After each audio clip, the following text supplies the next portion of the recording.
Hey, C3 family, welcome to this week's Family Life Minute. And I love when something happens in my everyday life that I can use as a teachable moment, especially when it's mostly like self-deprecating, things that would embarrass me. So here's what it is today. You ready? So you're looking at my face right now because it's really the only thing on the screen. And if you look real close, you see it? It's right there. It's that big old red zit on my lip. I'm 40 years old and I got a lip zit. But here's the deal.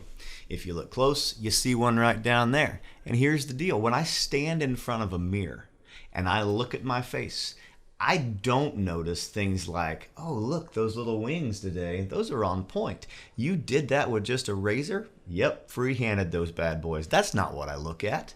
I don't look and say, that's a good-looking loft hat you're wearing. It makes you, it rounds off your color scheme really nicely. I don't see that. You know what I see? I see that, and I see that. Here's the deal.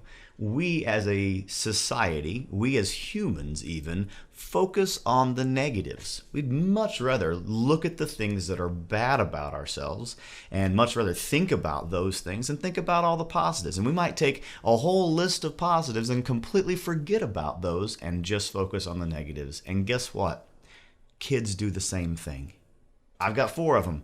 And if I were to ask them what's true about them on any given day, they'd be more inclined to probably talk about the things that they're not so good at or the things that they see in themselves that they don't necessarily love. And that's something that I can play an active part in either helping fix or helping make worse. And as parents, God has given us this gift, this ability to affect our children in the long run, all based upon, at least largely based upon, the way we speak to them. And that's why I think it's so powerful, the words that Paul gives us in Ephesians 4:29. Most of you are familiar with it, but it says this: don't let any unwholesome talk come out of your mouths, but only what is useful for building others up according to their needs, so that it may benefit those who listen. Oftentimes we think, oh, that's just about saying cuss words. Don't say these cuss words. Here's this list of words you can't say. But the truth of the matter is, unwholesome talk is like a cancer.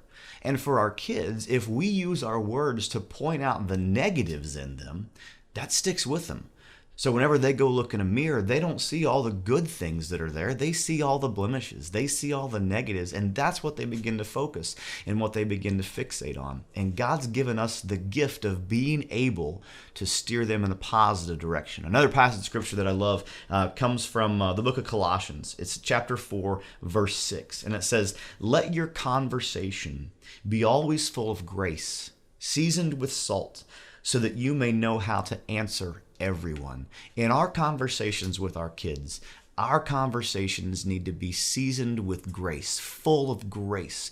Because I guarantee you, kids on their own, look at what they've got, look at their personality, look at their appearance, look at whatever else is going on in their life, they will go to the negative.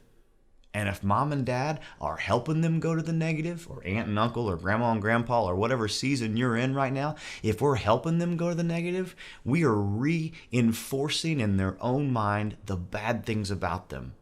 And that's not at all what Christ wants us to do for our kids. We can point them toward truth, and we can point them to the fact that they are fearfully and wonderfully made, and that God intended them the way they are, and He knit them together in their mother's womb, and He looks at them and He sees that they're wonderful.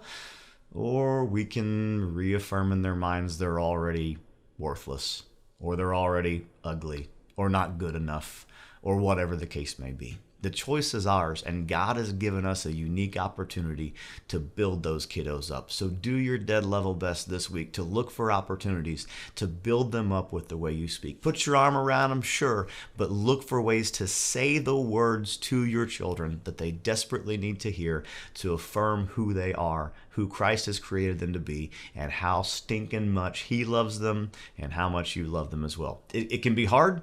It's easier sometimes just to tell them, stop doing the bad behavior. But man, if we can figure out a way to speak truth and speak grace into their lives, what a difference it'll make in the lives of our kiddos that we love so much. So good luck this week.